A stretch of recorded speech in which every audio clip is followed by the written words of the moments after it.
अच्छा, एक तरफ पाकिस्तान में सियासी साजिश हो रही है तो वहीं दूसरी तरफ पाकिस्तान के अंदर ही जंगी जुनून सवार है। पाकिस्तान ने smash hypersonic anti ship ballistic missile का परीक्षण किया। रियाद में आयोजित WGF 2026 एग्जीबिशन में इस मिसाइल की प्रदर्शनी लगाई गई और अब इसका टेस्ट किया गया, जिसकी तस्वीरें आपको दिखा रही हूं। चीन के भरोसे एक बार फिर पाकिस्तान ने एक बड़ी चाल चली, वो भी आपको बता दूं। पाकिस्तान के 7 सैटेलाइट को अपनी जमीन से अंतरिक्ष में दागा है। पाकिस्तान का EO-2 जासूसी सैटेलाइट भी इसमें शामिल है, जो भारत के लिए थोड़ी चिंता पैदा कर सकता है। अवधेश जी, ये इस जासूसी सैटेलाइट पर हम बात करें। इससे बड़ा जासूसी सैटेलाइट चीन ने लगाया हुआ है। हाँ, अमेरिका का जासूसी सैटेलाइट चल रहा है। ऐसा नहीं, आजकल तो ये गूगल मैप से आप चाहिए तो किसी के घर में घुस करके देख लीजिए, वो पहले वाला जमाना नहीं है।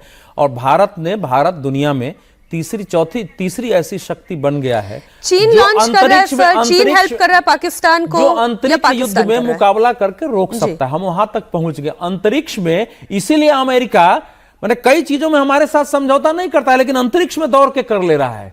तो अमेरिका दूसरे की बदौलत जो काम पाकिस्तान दूसरे की बदौलत कर रहा है। आसिम मुनीर की एक रणनीति है कि दुनिया के मुस्लिम देशों में हमारा हथियार बिके, और चीन की रणनीति है कि इस्लाम के नाम पर हमारे हथियार पाकिस्तान के माध्यम से दुनिया में बिके। वो एक रणनीति चल रही है और इसीलिए वहां। और तीसरी बात है कि पाकिस्तान का सब कुछ भले फैल रहा है, लेकिन उसका डिफेंस सेक्टर जो है वो थोड़ा ठीक ठाक रहा है। मैं तो सर इसमें कमी देख रही हूं।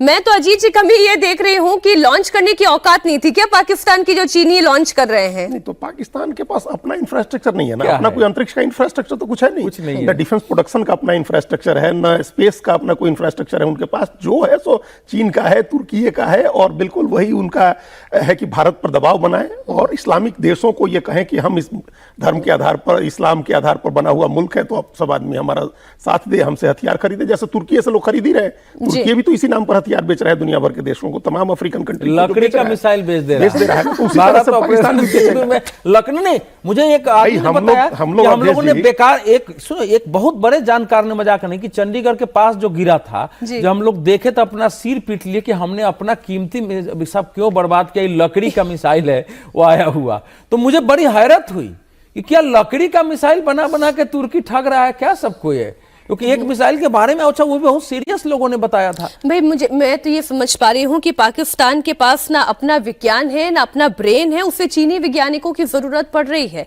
अब भले ही कितनी जासूसी करे, लेकिन उसको सहायता तो चीन और अमेरिका जैसे मुल्कों की, अभी तुर्की की बात हो रही थी, इन मुल्कों की लेनी पड़ रही है। अपना परमाणु फॉर्मूला भी बाहर से चुरा के लिया उनके वैज्ञानिक, उसी आधार पर वो भी बना रहे। तो चोर अब्दुल कादिर खान चोर कही कि मैं तो काली ट्रॉफी चोर कह रही थी, तो हर हाल में चोर है। वो देश जो है ईरान के बाद वो देश है, और नॉर्थ कोरिया के बाद, जिसके परमाणु वैज्ञानिक पर बैन लगाया।